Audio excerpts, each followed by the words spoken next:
Bienvenidos a esta emisión de Descubre la Verdad, donde exploramos el contexto histórico, cultural y gramatical de las Escrituras con profundidad, claridad y corazón. Visita nuestra página web www.catigomsf.com.mx. Hoy te invitamos a sumergirte en un tema que estamos seguros transformará tu manera de leer la Biblia y vivir la fe. Hoy vamos a aprender que Dios nos dejó recordatorios en su palabra para que aprendamos que están a nuestro alcance su gracia y su favor. El Creador nos dejó en su palabra 7 fiestas, 7 ensayos, 7 recordatorios que son 7 promesas. Antes de abordar cada fiesta, quiero que nos aseguremos que entendemos cuál es la razón de que estas celebraciones existan. Quiero animarte a que descubras el significado espiritual de cada una de las fiestas bíblicas y su conexión con el Mesías.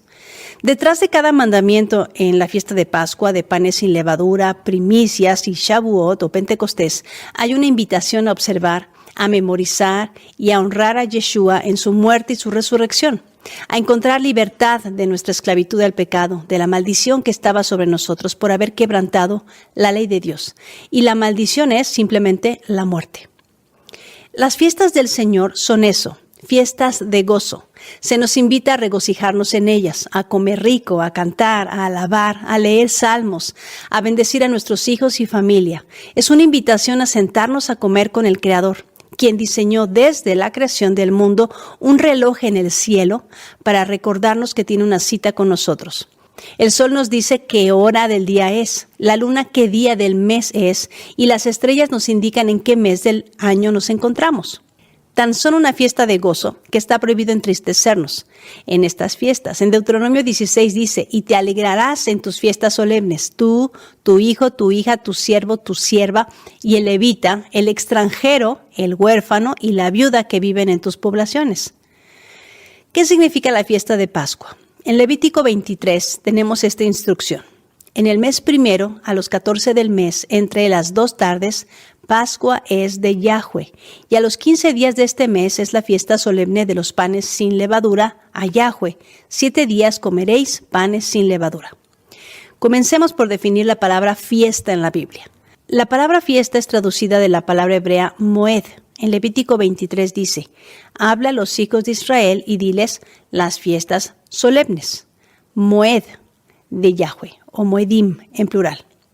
La palabra moed significa una cita, un tiempo señalado, un ciclo o un año, una asamblea, un tiempo determinado, un tiempo preciso. El Señor ordenó al pueblo de Israel que celebraran cada año 7 fiestas. Estas fiestas son la fiesta de Pascua o Pesaj, la fiesta de panes sin levadura o Hag Hamatzah, la fiesta de las primicias o Yom HaBikurim, la fiesta de las semanas o Pentecostés, en hebreo Shavuot, la fiesta del perdón o Yom Kippur o Yom HaKippurim, la fiesta de las trompetas o Yom Teruah y la fiesta de los tabernáculos, también conocida en hebreo como Sukkot.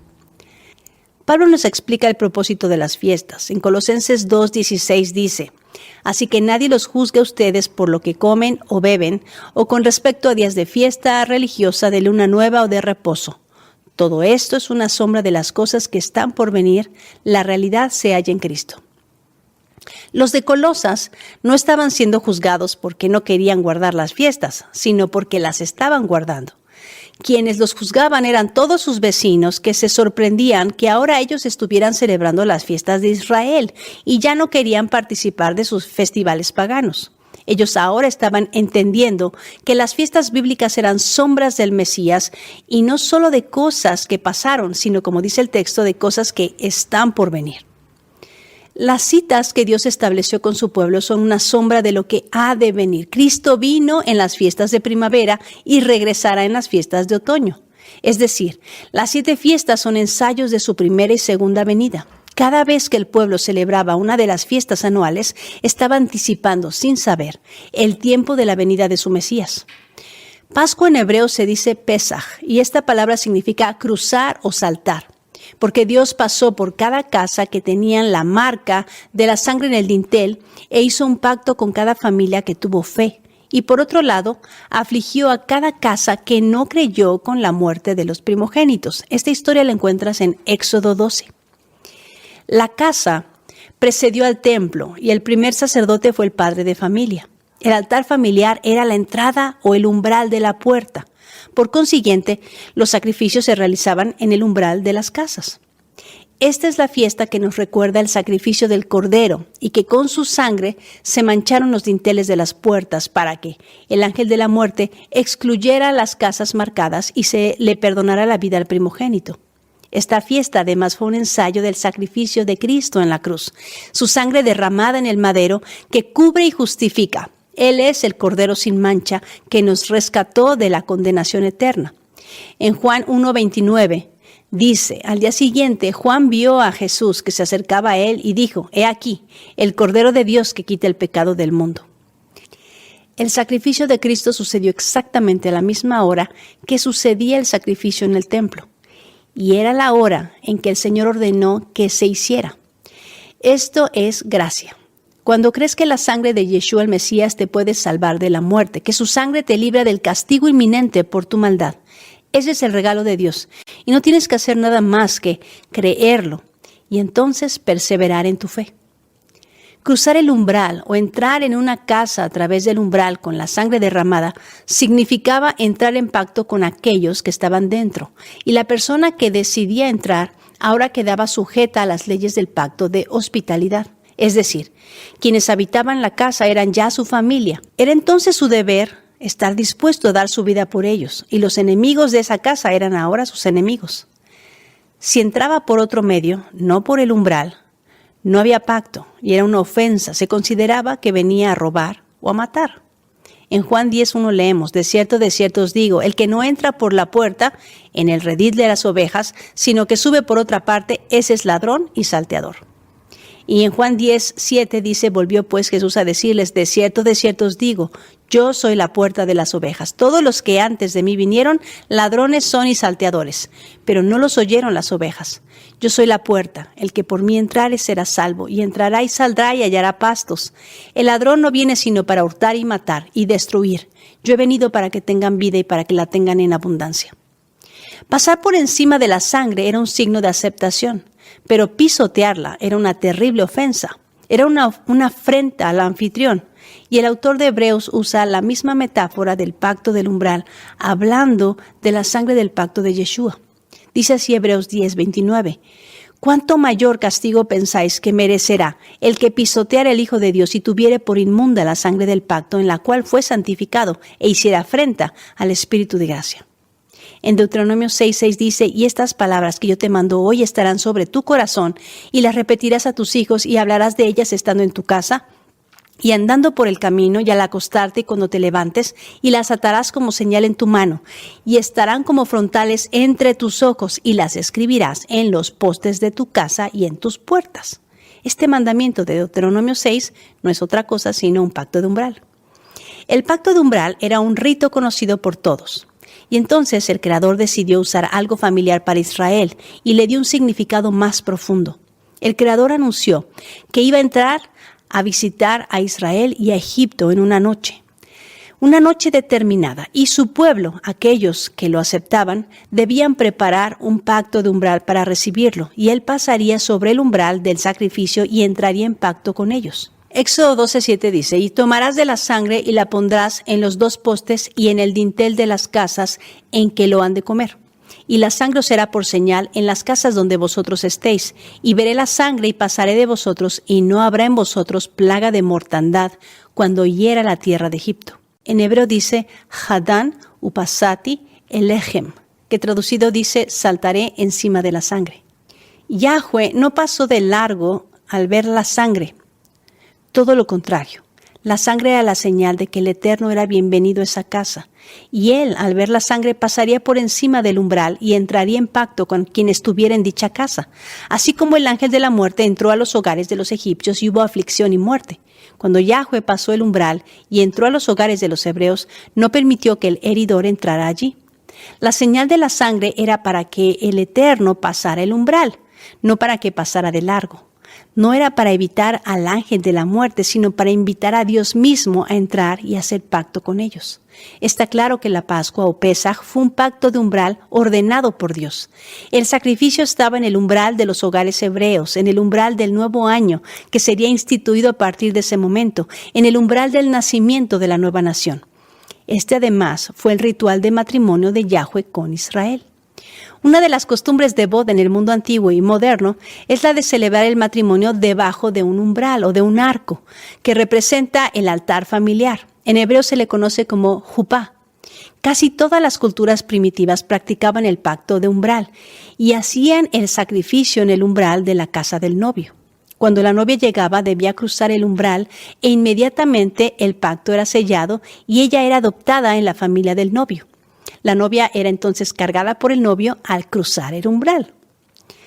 La noche de Pesaj, de Pascua, Yahweh tomó a Israel como esposa. A partir de ahí, toda asociación con otro Dios sería considerada adulterio o fornicación.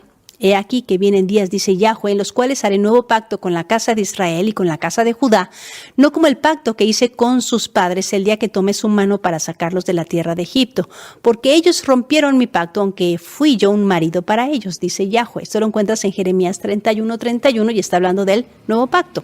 Y dice también la Escritura: y pasé yo otra vez junto a ti y te miré, y aquí que tu tiempo era tiempo de amores, y extendí mi mano sobre ti y cubrí tu desnudez y te di juramento y entré en pacto contigo, dice Yahweh el Señor, y fuiste mía. Ezequiel 15:8.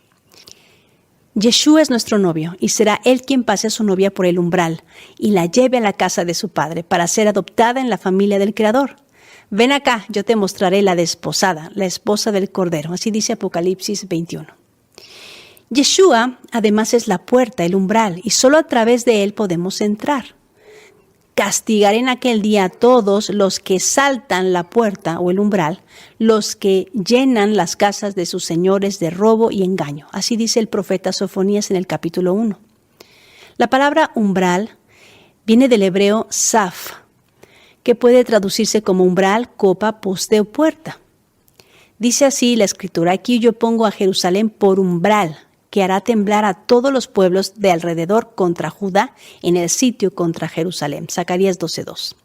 La palabra serafín o saraf tiene la misma raíz y son justamente sarafs o serafines los que protegen la entrada al jardín. ¿Puedes ver la maravillosa sombra? En Pascua o en Pesaj, Israel fue salvado de la muerte del primogénito por la sangre del Cordero y liberado de la esclavitud de Egipto. Yeshua, nuestro Mesías, es el Cordero de Pascua que derramó su sangre convirtiéndose en la puerta, en el umbral del nuevo pacto. El Cordero para librarnos de la esclavitud del pecado. Jeremías 31, ¿recuerdas? He aquí vienen días, dice Yahweh, en los cuales haré nuevo pacto con la casa de Israel y con la casa de Judá, no como el pacto que hice con sus padres el día que tomé su mano para sacarlos de la tierra de Egipto, porque ellos invalidaron mi pacto, aunque fui yo un marido para ellos, dice Yahweh. Pero este es el pacto que haré con la casa de Israel. Después de aquellos días, dice Yahweh, daré mi ley en su mente y la escribiré en su corazón, y yo seré ellos por Dios y ellos me serán por pueblo. El plan de redención está perfectamente organizado por Dios, de tal manera que sus citas divinas, las 7 fiestas anuales, anuncian que vendría cuando vendría y dicen cuándo volverá. La palabra que aparece en el Nuevo Testamento como Pascua viene del griego pascha, que es la transliteración de la palabra hebrea Pesaj, que encontramos por primera vez en la historia de liberación de Israel de Egipto. Te la voy a leer. Habló Yahweh a Moisés y a Aarón en la tierra de Egipto diciendo: este mes os será principio de los meses, para vosotros será este el primero en los meses del año. Hablad a toda la congregación de Israel diciendo: en el 10 de este mes, tómese cada uno un cordero según las familias de los padres, un cordero por familia. Mas si la familia fuere tan pequeña que no baste para comer el cordero, entonces él y su vecino inmediato a su casa tomará uno según el número de las personas, conforme al comer de cada hombre, haréis la cuenta sobre el cordero. El animal será sin defecto, macho de 1 año, lo tomaréis de las ovejas o de las cabras, y lo guardaréis hasta el día 14 del mes, y lo inmolará toda la congregación del pueblo de Israel entre las 2 tardes. Y tomarán de la sangre y la pondrán en los 2 postes y en el dintel de las casas en que lo han de comer. y aquella noche comerán la carne asada al fuego, y panes sin levadura con hierbas amargas lo comerán. Los pactos son progresivos. Te animo a ver los videos porque la sangre es importante en la Biblia y qué significa que eres la sal de la tierra, donde explico precisamente el pacto de sangre y el pacto de sal. Cada pacto nos acercan más al ideal de la relación con Dios. El pacto matrimonial, eso es la suma de todos los pactos.